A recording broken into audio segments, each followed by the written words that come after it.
नमस्कार दोस्तों, आरजे आरती एक बार फिर से हाजिर है अपना नया वीडियो लेकर के आपके अपने चैनल आरजे आरती व्लॉग्स पर। पिछले व्लॉग में मैंने आपसे कहा था कि आज का ये जो व्लॉग होगा इसमें हम रेडियो जॉकी की दो चार और कुछ बातें, कुछ सवाल उठ करके आए थे मेरे पास, जैसे कि उन्हें सैलरी कितनी मिलती है, उनकी तनख्वाह कितनी होती है, क्या फिजिकली चैलेंज लोग जो हैं वो रेडियो जॉकी बन सकते हैं या नहीं। तो इस तरह के दो तीन सवाल हैं, उनको लेकर के मैं आपके लिए व्लॉग बनाऊंगी। और देखिए आज का व्लॉग आपके लिए हाजिर है, लेकिन आज के व्लॉग में एक ही टॉपिक मैं लूंगी। और आज का टॉपिक ये है, मेरे बहुत सारे दोस्तों ने रिक्वेस्ट की है, तो आज का ये जो टॉपिक है वो है कि रेडियो जॉकी को सैलरी कितनी मिलती है, रेडियो जॉकी पैसे कितने कमाते हैं। देखिए, रेडियो जॉकी जो है वो सिर्फ और सिर्फ अपनी आवाज की वजह से जाने जाते हैं। आप जानते ही हैं, उनकी आवाज के दीवाने होते हैं लोग। तो वो जो भी पैसे कमाते हैं वो सिर्फ अपनी आवाज के दम पर पैसे कमाते हैं। और रेडियो जॉकी के पैसे कमाने की मैं कहूंगी कि कोई सीमा नहीं है। आवाज की दुनिया बहुत बड़ी है। वो सिर्फ रेडियो जॉकी बनकर ही नहीं, कहीं पर अनाउंसर बन के, कहीं कॉम्पेयर बन करके, किसी स्टेज प्रोग्राम को होस्ट करके, वॉइस ओवर करके, अपना यूट्यूब पे कोई काम करके बहुत सारे पैसे वो कमा सकते हैं। अब अगर मैं सिर्फ रेडियो जॉकी की बात करूं तो देखिए, हम इसे दो भागों में बांट लेते हैं। पहले तो सरकारी एफएम चैनल और दूसरे private FM channel. Private FM channel जो होते हैं ये अपने रेडियो जॉकी को सैलरी बेसिस पर रखते हैं, यानी कि महीने के महीने तनख्वाह देते हैं। जैसे रेडियो मिर्ची है, जैसे बिग एफएम है, जैसे रेड एफएम है, बहुत सारे ऐसे प्राइवेट एफएम चैनल्स हैं, आप जानते हैं। तो यहाँ पर जो रेडियो जॉकी होते हैं ये अपनी मासिक वेतन पर, मासिक तनख्वाह पर काम करते हैं और इनका वेतन बहुत अच्छा होता है। मानकर चलिए तो 50-55 हजार से शुरुआत होती है इनकी। और काम भी ये बहुत मेहनत से करते हैं, बहुत मेहनत का काम है रेडियो जॉकिंग का, मैंने आपको बताया ही अपने पहले व्लॉग्स में। और इनको सुबह का स्लॉट, दोपहर का स्लॉट, देर शाम का स्लॉट, रात का स्लॉट, ओवरनाइट का स्लॉट जो है उस हिसाब से इनकी बुकिंग होती है।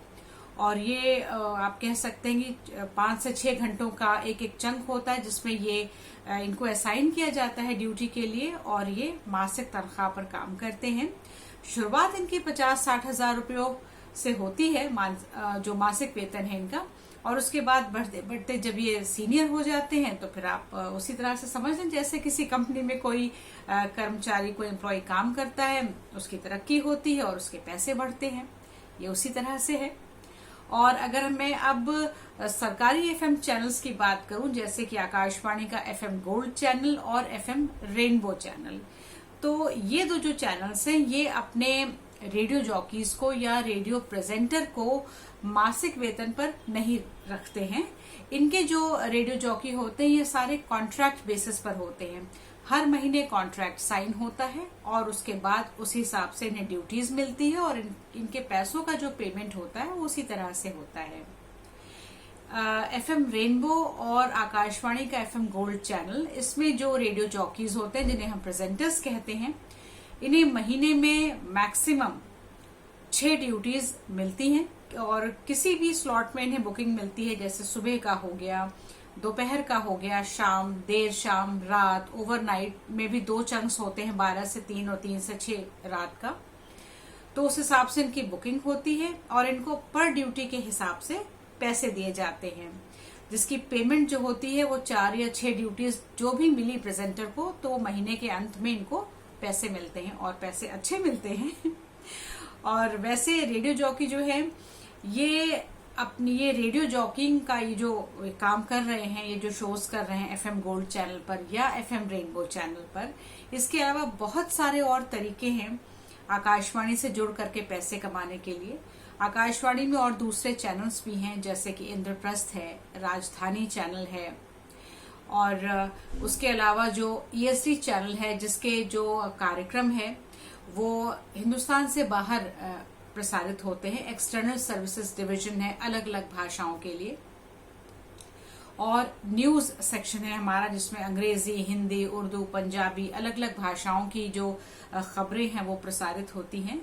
तो एक रेडियो जॉकी जो है उसको हिंदी और अंग्रेजी के अलावा जिस भी भाषा में महारत हासिल है या जो भी और तीसरी भाषा उसको अच्छे से आती है, तो इन सब विभागों में जाकर के वो न्यूज रीडर भी बन सकता है, वो अनाउंसर भी बन सकता है, स्टोरी टेलर भी बन सकता है, ड्रामा सेक्शन से जुड़ सकता है और इस तरह से वो पैसे कमा सकता है। वॉइस ओवर की दुनिया बहुत बड़ी है।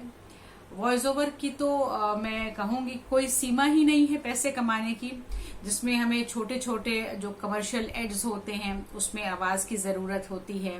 किसी को प्रचार प्रसार करवाना है अपने किसी छोटे से बिजनेस का, अपने प्रोडक्ट्स का, उत्पादों का, तो उसके लिए भी रेडियो जॉकी की आवाज की जरूरत पड़ती है। अब जैसे आप देखिए, आप मेट्रो में सफर करते हैं, मेट्रो में जो अनाउंसमेंट होती है हिंदी और अंग्रेजी में, हिंदी में आप सुनते हैं शम्मी नारंग जी को और अंग्रेजी में आप सुनते हैं रिनी साइमन खन्ना जी को। तो शम्मी नारंग जी और रिनी साइमन खन्ना जी दोनों दूरदर्शन के समाचार वाचक रह चुके हैं और शम्मी नारंग जी ने तो कुछ फिल्मों और नाटकों में भी अभिनय किया है। तो दूरदर्शन के ये बहुत पुराने चेहरे हैं। मुझे याद है, अगर आप 80 और 90 के दशक की बात करें, मैं उस वक्त बहुत छोटी थी, इलाहाबाद में रहती थी, मेरा घर वहीं पर है। उस वक्त हम शम्मी नारंग जी को और रिनी साइमन खन्ना जी को देखा करते थे दूरदर्शन पर समाचार पढ़ते हुए। तो ये आवाज का ही दम है। देखिए, मेट्रो में आप उनकी आवाज, उनकी उद्घोषणा, उनकी अनाउंसमेंट आप सुनते हैं। इसीलिए मैं कह रही हूँ कि अगर आप एक बार आवाज की दुनिया में आ गए और अगर आप मेहनत करते रहे तो कोई सीमा नहीं है पैसे कमाने की। और एक रेडियो जॉकी जो होता है, एक बार पैनल पर आ गया तो वो all over India, pan India जो है वो अप्रूव होता है किसी भी रेडियो स्टेशन पर जाकर के अनाउंसमेंट करने के लिए, काम करने के लिए। इसके अलावा आप यूट्यूब पर आप अपना चैनल बना सकते हैं और जिन लोगों को कहानियां सुनने में रुचि होती है या अलग अलग विषयों के बारे में जानने में रुचि होती है, उसमें आप अपनी आवाज दे सकते हैं। आप अपना खुद का एक शो, छोटा मोटा एक प्रोग्राम जो है आप बना सकते हैं और प्रेजेंट कर सकते हैं। खैर, छोटा मोटा क्या, आप बहुत बड़ा बहुत कुछ कर सकते हैं। तो रेडियो जॉकी को तनख्वाह कितनी मिलती है ये मैंने आपको बता दिया, और रेडियो जॉकी जो है वो अपनी आवाज के दम पर कितना पैसा कमा सकते हैं ये भी मैंने आपको बताया। तो दोस्तों, आवाज की दुनिया जो है वो मैंने आपको बोला ये बहुत बड़ी है और पैसे कमाने की तो कोई सीमा ही नहीं है। चलिए, मेरा ख्याल है कि आपको आज जो मैंने आपको बात बताई, आपकी शंका का थोड़ा बहुत कुछ हद तक समाधान जरूर आपको मिल गया होगा। और अगर आपको कुछ और जानना हो तो आप नीचे कमेंट सेक्शन में मुझसे आप सवाल पूछ सकते हैं। मैं अगले व्लॉग में उसका जवाब जरूर दूंगी। और अगला जो व्लॉग मैं बनाऊंगी उसमें मैं आपको बताऊंगी कि जो दिव्यांग जन है, जो विजुअली इम्पेयर्ड लोग हैं, आप कह सकते हैं नेत्रहीन हैं, नेत्रहीन दिव्यांगजन जो है, क्या वो भी रेडियो जॉकी बन सकते हैं? तो उसके बारे में मैं आपको अगले व्लॉग में जानकारी दूंगी। सोमवार को मेरा अगला व्लॉग आएगा। और आज का ये जो व्लॉग है, आपको अगर पसंद आया हो तो इस वीडियो को एक लाइक दे दें और अपने दोस्तों के साथ शेयर करें सोशल मीडिया प्लेटफॉर्म पर। और आपके अपने चैनल RJ आरती व्लॉग्स को सब्सक्राइब जरूर कर लें। और आपको नई नई तरह की जानकारियां मैं आपको देती चलूंगी, रेडियो जॉकिंग से भी संबंधित, रेडियो ड्रामा से भी संबंधित, कुछ हेल्थ टिप्स भी आपको दूंगी और अलग अलग विषयों पर हम बात करेंगे आगे आने वाले व्लॉग्स में। तो आपका साथ चाहिए, आपका प्यार चाहिए और इस वीडियो को जरूर पसंद करें। अब आपसे मुलाकात होगी अगले व्लॉग में सोमवार को। तब तक के लिए बाय बाय।